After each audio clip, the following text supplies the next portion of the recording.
সোজা করেন, সোজা করেন, সোজা করেন।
निर्जन्मो नित्यसत्त्वस्थो निर्योगक्षेमया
परमार्थ साधक संघेर এই প্রাঙ্গণে গীতা মহাযজ্ঞ হবে।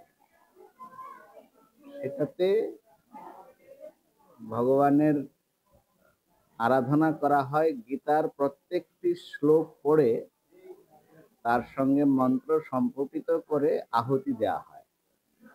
গীতার 700 শ্লোক পড়ে তার যজ্ঞে আহুতি হয় এবং যজ্ঞের অগ্নি বিধিপূর্বক প্রজ্বলিত হয়, তারপর সেইভাবে পূর্ণাহুতি হয়। তো কয়েক হাজার ভক্তরা আসেন এবং সেটার মূল উদ্দেশ্য হলো ঈশ্বরের নিকট সেই প্রার্থনা, তার যেন অনুগ্রহ আমাদের সকলের উপরে থাকে, সকলের যেন মঙ্গল হয়, এটাই হলো মূল কথা। কোন কোন জায়গা থেকে এখানে মানে ভক্তরা থাকেন? ভক্তরা তো প্রায় ত্রিপুরার সব জায়গা থেকেই আসেন, বাইরে থেকেও এসছে, আসাম টাসাম থেকেও আসে, আর মহাত্মারা কেউ কাশী থেকে, কেউ কলকাতা থেকে, নানা স্থান থেকে। লোকানুষ্ঠানে কারা কারা থাকেন? মানে রাজ্য থেকে সাধু সন্ন্যাসীরা নাকি বাইরে থেকে? বাইরে থেকে অনেকে থাকেন আর এখানকার লোকালও থাকেন। আজকে যে শোভাযাত্রা হবে তাতেও সব সম্প্রদায়েরই মহাত্মা ভক্তরা যোগ দেওয়ার জন্য আছে, অনেকেই যোগ দেন। কারণ গীতা তো সকল হিন্দুদের, সম্প্রদায়ের কোনো বাধা তো নাই। এই তো কি বলে, পুতিন এলো, মোদিজি তো তাকে রাশিয়ান অনুবাদ সহ গীতা উপহার দিলেন আর বলেছেন যে গীতাই হলো the greatest gift to the world from India. ভারতের সবচেয়ে বড় এই গিফট দুনিয়াতে, তাই না? তো সুতরাং গীতাটা তো সকলেরই বোঝা দরকার, পড়া দরকার, তাতে তার জীবনটা আরো বেশি উন্নত হবে। আপনি এই আশ্রমে কত বছর ধরে রয়েছেন? আমি তো শিশু বয়স থেকেই আসি। আমার এই শরীরের মা বাবা এখানকারই শিষ্য শিষ্যা ছিলেন। তো আমার জন্মের সময় থেকেই যুক্ত। এখন প্রায় আমার 63 বছর বয়স। সাধু হয়েছি তাও ধরো বাবা 81-এ জয়েন করেছি, সাধু হয়ে গেছি। তখন থেকে আছি, 40 বছরের উপর হয়ে গেল, 45। আপনার নাম? আমার নাম স্বামী প্রণব চৈতন্য পুরী।